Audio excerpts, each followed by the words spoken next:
Welcome back to our channel. NEET exam. So NEET exam రాయాలి అని అంటే చాలా కష్టపడి చదువుతూ ఉంటారు.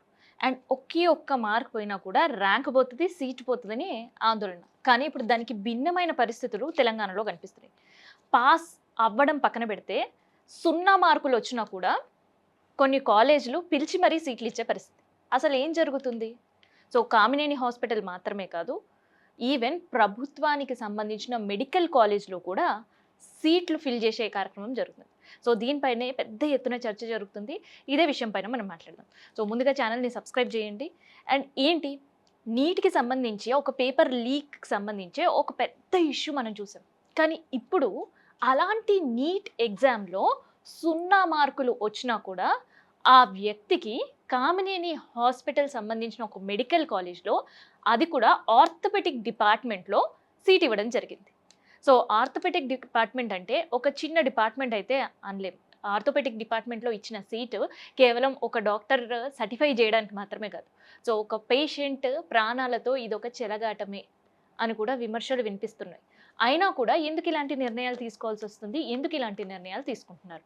సో ఇదే విషయం మాట్లాడడానికి ముందుగా చాలామంది కట్ ఆఫ్ మార్క్స్‌తో, రిజర్వేషన్స్‌తో, మిగతా ఇష్యూస్‌తో వాళ్ళకి ప్రాపర్‌గా కౌన్సెలింగ్‌లో ఇట్లాంటి అన్ని ఇష్యూస్‌తో వాళ్ళకి అడ్మిషన్స్ దొరకని పరిస్థితి. ఇంకా చెప్పాలంటే వాళ్ళు నీట్‌లో అన్‌క్వాలిఫైడ్ అని డిక్లేర్ చేశారు. అదంతా కూడా గత సంవత్సరం వరకు. కానీ 2025, 2026కి వచ్చేసరికి కేవలం సీట్లు ఫిల్ చేయాలి అనే నిర్ణయం మాత్రమే ప్రభుత్వాలు తీసుకున్నారేమో. ఎందుకంటే ఆ సీట్ ఫిల్లింగ్‌లో భాగంగానే చాలా వరకు కూడా ఉండే సీట్లన్నీ కూడా 0 మార్క్ కాదు, 99 మార్క్స్ వచ్చిన వాళ్ళకు కూడా సీట్లు ఇచ్చే పరిస్థితి. సో చాలా ఆశ్చర్యంగా ఉందిగా. ఆ లిస్ట్‌ని కూడా చదవండి.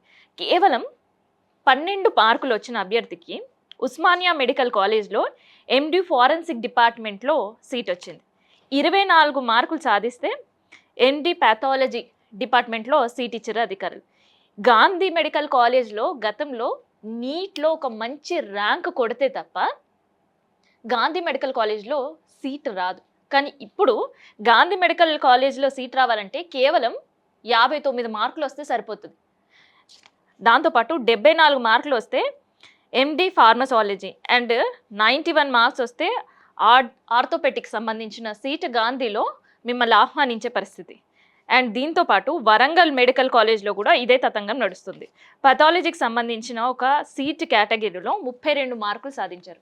అంటే ఈ 0 నుంచి 99 మార్క్స్, పోనీ ఒక 100 మార్కులు 800 మార్కులకు వేసుకున్నా కూడా అదొక ఫెయిల్యూర్ కిందనే, అన్‌క్వాలిఫైడ్ కింద డిక్లేర్ చేసేవాడు.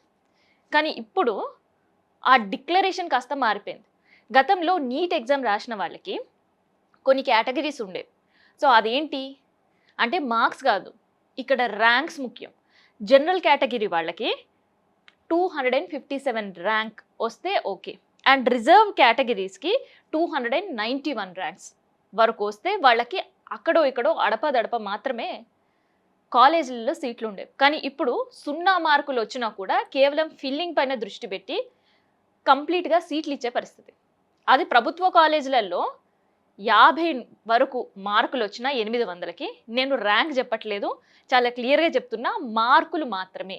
అంటే ఒక ఫెయిల్యూర్ అయ్యే పర్సన్‌కి కూడా నీట్‌లో ఇక్కడ సీటు వస్తుంది. అంటే ఇంకా నీట్ ఎగ్జామ్ అంత కఠినంగా ఉంటుంది, చాలా సీరియస్‌గా ప్రిపేర్ అవ్వాలి. అండ్ నీట్ ఎగ్జామ్‌కి ముందే ఎంబీబీఎస్ కంప్లీట్ అయ్యి ఉండాలి, ఏదో ఒక చోట ఇంటర్న్‌షిప్ పూర్తి చేసి ఉండాలి. ఇట్లాంటివి ఎన్ని నిబంధనలు ఉన్నా కూడా సో ఆ నిబంధనలు పాటిస్తూనే నీట్ ఎగ్జామ్‌లో అన్‌క్వాలిఫైడ్ పర్సన్‌కి ఇట్లాంటి సీట్లు కేటాయించడం అంటే ప్రజల ప్రాణాలతో చెలగాటమే కదా. అయితే కేవలం ఇది తెలంగాణలో మాత్రమే కాదు, చాలా రాష్ట్రాల్లో ఇదే పరిస్థితి ఉంది. కేటాయించిన సీట్లు కూడా చాలా ముఖ్యమైన డిపార్ట్మెంట్. అనస్థీషియా డిపార్ట్మెంట్, తర్వాత పీడియాట్రిక్ డిపార్ట్మెంట్ కావచ్చు, గైనిక్ డిపార్ట్మెంట్ కావచ్చు, ఆర్థోపెడిక్ డిపార్ట్మెంట్ కావచ్చు. సో ఇట్లాంటి చాలా కీలకమైన డిపార్ట్మెంట్లలో కనీసక అర్హత సాధించని వ్యక్తికి సీట్లు ఇవ్వడం ఏంటి అనే ప్రశ్నలు కూడా వినిపిస్తున్నాయి. సో ఎందుకు మరి ఇట్లాంటి అర్హత సాధించని వాళ్ళకి ఇవ్వడం? ఎందుకంటే నీట్ ఒక్కసారి కాకపోయినా రెండోసారి, మూడోసారి కూడా ట్రయల్ వేసి నీట్ ఎగ్జామ్ క్లియర్ చేసుకోవాలని చాలా కష్టపడి సంవత్సరాలుగా తరబడి చదువుతూనే ఉంటారు.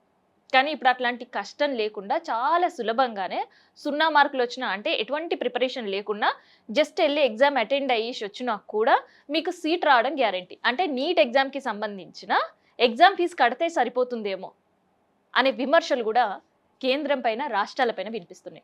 మరి దీనిపైన కేంద్ర, రాష్ట్ర ప్రభుత్వాలు ఏం నిర్ణయం తీసుకుంటాయంటే, ఏం నిర్ణయం తీసుకోలేకనే కేవలం ఉన్న సీట్లను భర్తీ చేయాలని. ఎందుకంటే హైలీ క్వాలిఫైడ్ వాళ్ళకి అండ్ నీట్‌లో ప్రాపర్ ర్యాంక్ వచ్చిన వాళ్ళకి మాత్రమే సీట్లు కేటాయించేవాళ్ళు. కానీ ఇప్పుడు ఈ రిజర్వేషన్ పద్ధతి ఎస్సీ, ఎస్టీ, బీసీ ఈ 3 రిజర్వేషన్‌లో ఫెయిల్యూర్ అంటే ఒక్క మాట ఫెయిల్యూర్ అనే కంటే కూడా అన్‌క్వాలిఫైడ్ వాళ్ళు ఎంబీబీఎస్ చదివిండొచ్చు. అండ్ దాంతో పాటు ఇంటర్న్‌షిప్ సక్సెస్‌ఫుల్‌గా పూర్తి చేసిండొచ్చు.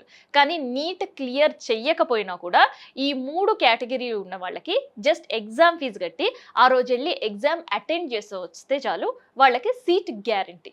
అలాంటి పరిస్థితుల్లోనే రాష్ట్రాలు, కేంద్రాలు ఒప్పుకొని రాష్ట్రాల్లో కూడా సీట్లు కేటాయించే పరిస్థితి కనిపిస్తుంది. ఇది రీసెంట్‌గా జరిగిన కౌన్సెలింగ్‌లో ఉండే లిస్ట్ ఔట్ అంతా కూడా ఇప్పుడు సోషల్ మీడియాలో వైరల్‌గా మారిన వార్త ఇది.